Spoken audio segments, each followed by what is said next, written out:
You are about to see the most incredible doll ever invented. Her name is Poppy, and she is the first truly intelligent doll in the world. A little girl can talk to her. Poppy gives her answers. She is the first doll actually able to have a conversation with a child. Hard to believe? Just watch. Poppy Playtime! Poppy's as lovable as a real girl, and she talks like one, too. Hi, my name is Poppy. I love you. Can you help me polish my shoes? Why, of course, Poppy. Just like a real girl, Poppy always wants to look her best. Perfect! Thank you. Her hair is sturdy and won't come out when you brush it, and smells just like a poppy flower. Is there anything else you'd like to say, Poppy? I'm a real girl, just like you. What's the time? Playtime! And if you've ever wanted to see how all of the nation's favorite toys were created, Playtime Co. is now offering factory tours at just $2.99 a person. An entire hour in the most magical toy factory on Earth. What are you waiting for? Come visit the factory. We can't...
Hi, my name is Leith Pierre, and I'm the head of innovation here at the Playtime Co. Toy Factory.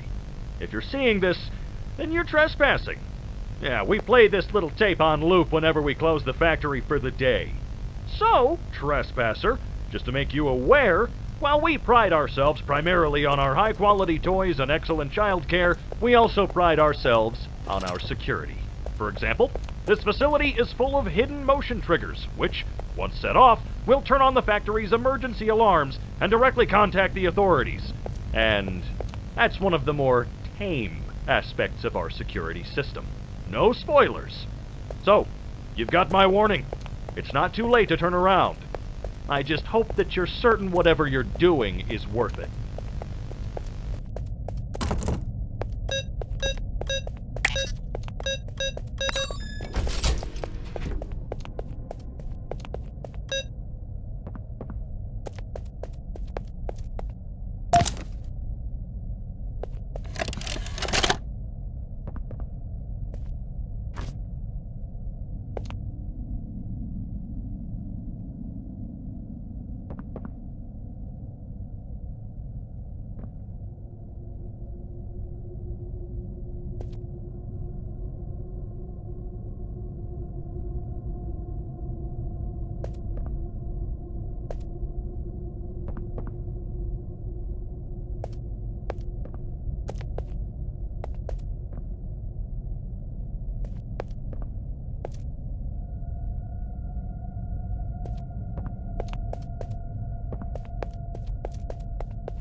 final log.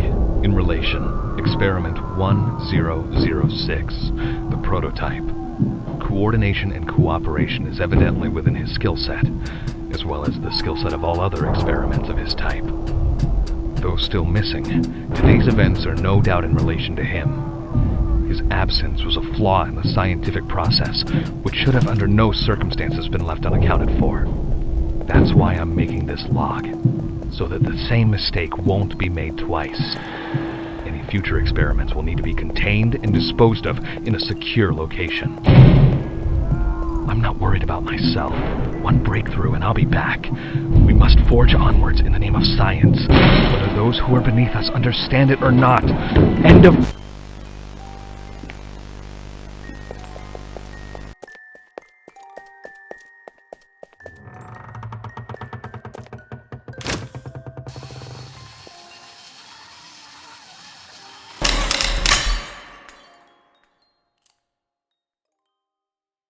You opened my case.